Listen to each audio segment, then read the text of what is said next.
Assalamualaikum warahmatullahi wabarakatuh. Selamat malam.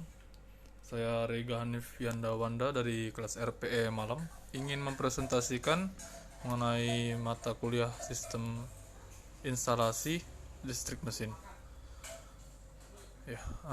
Yang pertama, konstruksi generator sinkron.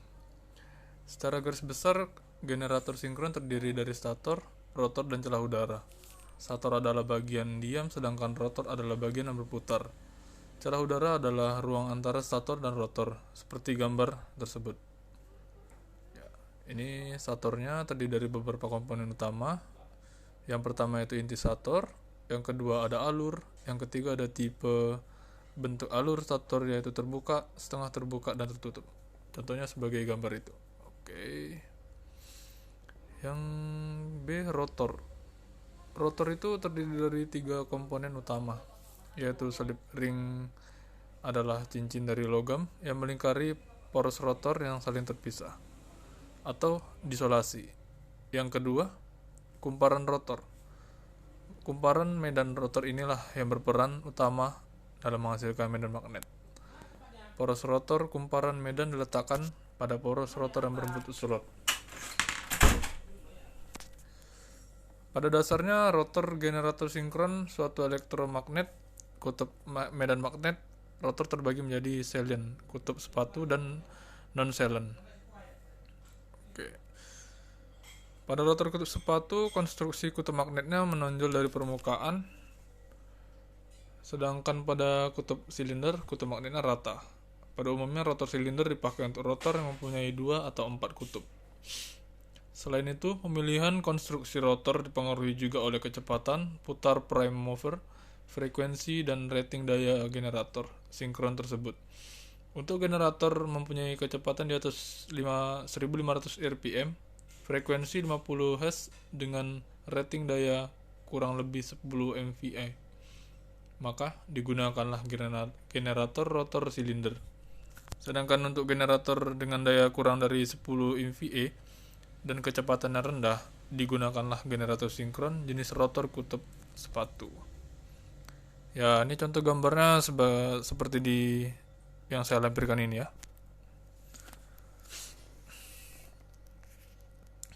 Jenis-jenis rotor.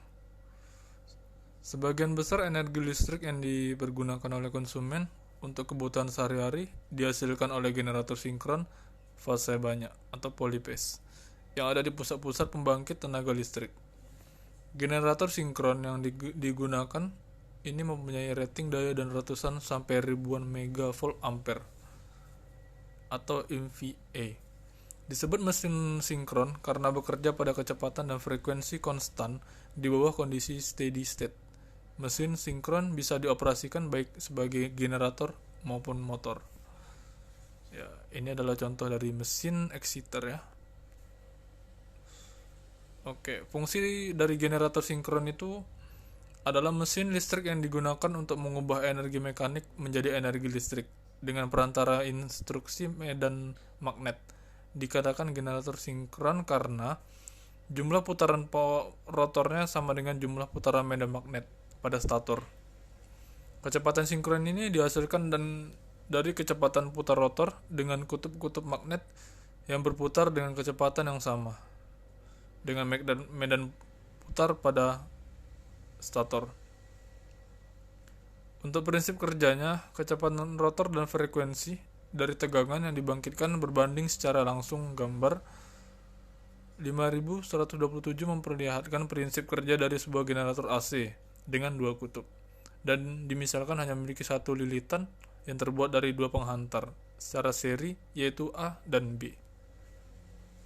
Oke. Ya, ini adalah rumusnya ya. Imax sama dengan Bm kali I kali WR volt, di mana Bm kerapatan flux maksimum yang dihasilkan kumparan medan rotor atau Tesla. I adalah panjang masing-masing lilitan, dan omega kecepatan sudut dari rotor atau dalam satuan radian per sekon. R-nya radius dari jangkar 1 meter. Oke. Rangkaian ekuivalen. Stator merupakan grup belitan jangkar yang terbuat dari tembaga.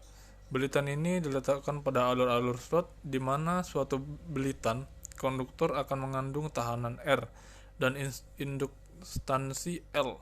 Maka belitan stator akan mengandung tahanan stator Ra dan induktansi sendiri.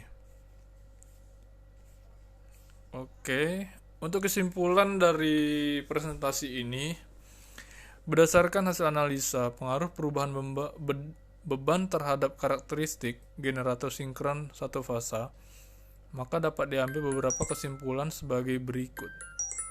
1. Generator sinkron atau fasa tanpa beban dengan penguat terpisah. Apabila arus eksitasi atau IF dinaikkan menjadi keadaan tertentu, akan mengakibatkan tegangan terminal generator tanpa beban naik hingga mencapai titik saturasi atau titik jenuh. Yang kedua, pada generator sinkron satu fasa tanpa beban dengan penguat sendiri, tegangan terminal tidak mencapai saturasi karena tidak adanya arus armatur yang mengalir, sehingga arus eksitasi yang dialirkan sangat kecil. Semakin besar beban yang ditopang generator, maka akan menimbulkan turun tegangan terminal generator. Untuk beban yang menyebabkan turun tegangan tercepat atau terbesar adalah beban resistif induktif. Resistif murni dan resistif kapasitif karena sifat dan beban induktif yang menyerap arus lebih besar untuk kebutuhan pembangkitan magnet pada beban yang bersifat induktif.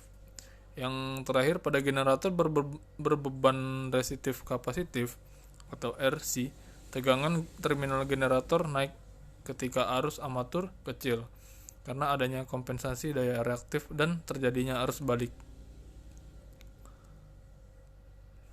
Oke.